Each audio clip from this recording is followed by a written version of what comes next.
suis Angèle Touchir, je suis ici pour parler en tout cas de The Touchir's Jewelry. J'aime encore plus les bijoux que les vêtements, j'ai envie de dire. C'est-à-dire la valeur de la transmission du bijou, c'est quelque chose de très powerful en fait. J'ai pris une claque culturelle et mon ego aussi a été vachement piqué. La foi, la volonté, la détermination ne peut conduire qu'au succès.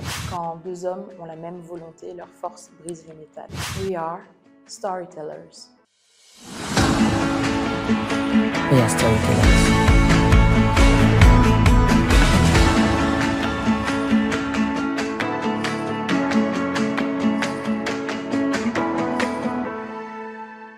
Je suis Angèle Touchir, je suis une femme créole parce que je viens de Guyane française où je suis née et où j'ai passé la plupart de mon enfance jusqu'à l'âge de 18 ans où je suis partie étudier à Paris. Et aujourd'hui, donc voilà, je suis sortie des études quand même il y a un petit bout de temps et aujourd'hui je suis ici pour présenter, pour parler en tout cas de mon parcours, mais plus particulièrement de la marque de joaillerie qui s'appelle The Touchir's Jewelry que j'ai créée avec mon cher et tendre époux.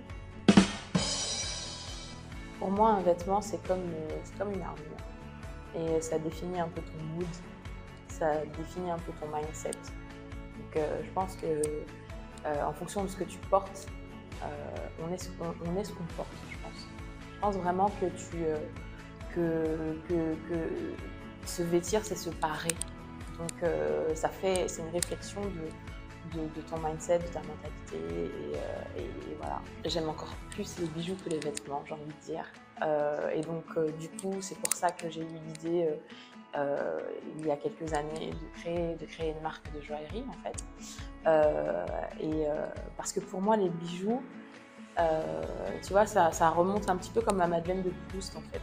Parce que chez nous, en Guyane, quand on est enfant, à peine à quelques jours après la naissance, on te perce tout de suite les oreilles quand tu es une petite fille, parce que ça marque en fait ton genre, ça marque ta différence, et on te met forcément des boucles d'oreilles dormeuses en or. Voilà, parce qu'on prend l'habitude, on a ce rituel-là avec les bijoux qui est très très fort, dans la communauté créole. Parce que pendant l'esclavage, les esclaves n'avaient pas le droit d'acquérir des terres. Et donc en fait, ce qu'ils faisaient, ils achetaient des bijoux en or et ils les gardaient en réalité.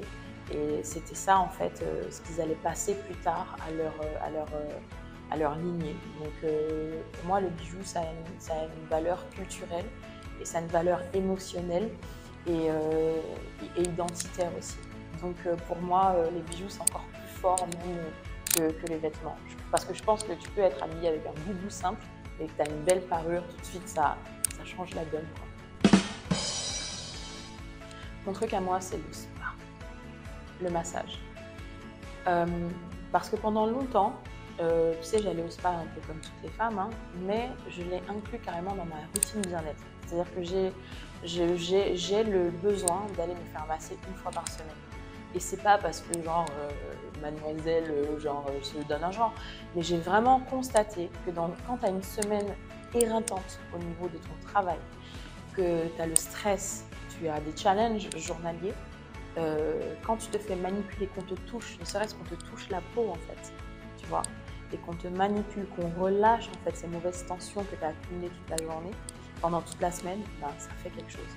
Et ça m'aide à récupérer énormément. Et donc en général, je vais me faire masser une fois par semaine, mais en fin de semaine, comme ça, je suis déchargée des tensions de la semaine qui vient de s'écouler et je recharge les batteries pour la semaine qui arrive. Et me faire masser, massage relaxant, hein, pas le truc, on va te masser avec les coups, on va te tirer, ça ne te relaxe pas du tout. Mais vraiment le massage relaxant, je l'ai inclus au même titre que le sport dans ma routine bien-être pour me faire du bien, pour mon moment de connexion avec moi-même, relâcher toutes les tensions et vraiment me recharger, quoi. Et ça marche. Parce que du coup, quand je fais 2 semaines où je me fais pas masser, je le sens. La première fois que je suis arrivée à l'atelier de taille et polissage de pierre qu'on a à Jaipur, la toute première fois mon mari m'a amenée à l'atelier, je me suis retrouvée encerclée d'hommes artisans qui étaient en train de bosser sur leur truc. Et moi, j'étais arrivée avec mes designs, les tout premiers designs de The Touchir's Jewelry, et je voulais leur montrer ce qu'ils devaient faire en fait. Et personne m'a calculé. Pourquoi? Parce que culturellement, j'étais la seule femme du coin qui est dans ce secteur, en plus la seule femme de couleur. Vraiment, donc les gars m'écoutaient pas. Et j'ai pris, moi qui viens vraiment d'une culture occidentale, etc., je veux dire, on est élevé à l'européenne, hein, tu vois, la culture indienne est complètement différente. Donc moi, pour moi, j'ai assimilé que je suis une femme libérée, que je suis une femme qui se défend seule, etc., tu vois. Et là, j'arrive dans un contexte où la culture est complètement différente. J'ai pris une claque culturelle et mon ego aussi a été vachement piqué. Et donc, ça a mis plusieurs semaines pour qu'ils s'habituent à moi, qu'ils m'écoutent. Parce qu'en gros, je me suis dit, attendez les gars, vous êtes c'est moi qui vous paye, vous êtes mes employés. Donc si vous ne m'écoutez pas, il y a un problème. Et donc j'ai dû gérer en fait ce gap-là, parce que là, du coup, c'était pas aller avec un rapport de force, mais aller avec la douceur et beaucoup de sagesse. Et j'ai réussi à gagner la confiance de mes propres employés, malgré le fait que je sois une femme, avec la douceur de la sagesse et beaucoup de compréhension. C'est une citation de Confucius qui dit que quand deux hommes ont la même volonté, leur force brise le métal.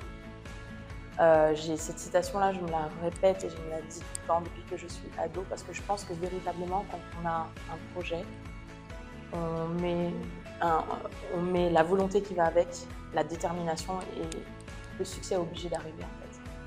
Et voilà, et on réussit jamais tout seul, tu vois. C'est quand deux hommes ont la même volonté, leur force brise le métal. Le métal, c'est quand même hyper résistant. C'est pour dire à quel point la foi, la volonté, la détermination ne peut conduire au succès.